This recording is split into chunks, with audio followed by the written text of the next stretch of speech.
Maharashtra Epstein files हा महाराष्ट्रातील गाजलेल्या भोंदूआ कॅप्टन अशोक खरात प्रकरणावर आधारित चित्रपट आहे। हा चित्रपट 2 ऑक्टोबरला प्रेक्षकांच्या भेटीला येतोय। या चित्रपटात अभिनेत्री दीपाली सय्यद रुपाली सखणकराची भूमिका साकारत असल्याची चर्चा आहे। या संदर्भात दीपाली सय्यद यांच्याशी बातचीत केली आमच्या प्रतिनिधींनी, आपण पाहूयात। आपल्यासोबत दीपाली सय्यद आहेत। रुपाली चाकणकरांनी 19 जणांवर, त्यात तुमचं पण नाव आहे। त्यांचं म्हणणं आहे की काही पुरावे माझ्याकडे आहेत, सोशल मीडियावर तुम्ही त्यांची बदनामी केली आहे। मला हा एक खूप मोठा प्रश्न आहे की मी त्यांची सोशल मीडियावर काय बदनामी केली। त्यांनी ते मला प्रूफ द्यावं, कुठल्या बेसवर त्यांनी माझी कंप्लेंट टाकली आहे।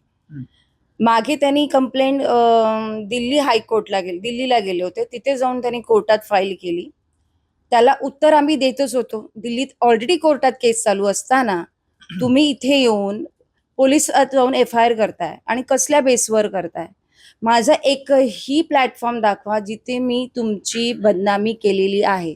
मी तेव्हाही रिस्पेक्टफुली बोलले होते आणि आताही रिस्पेक्ट मध्येच पण रागात बोलतेय, कारण हा विषय तसा तुम्हीच वाढवलेला आहे, मी वाढवलेला नाहीये। मी एक कलाकार आहे आणि कलाकार म्हणून मी माझं काम करते आणि काम करत असताना दुसरा टीजर येत असताना तुम्ही पुन्हा जाऊन FIR करताय, हे मला कळलेलं नाहीये।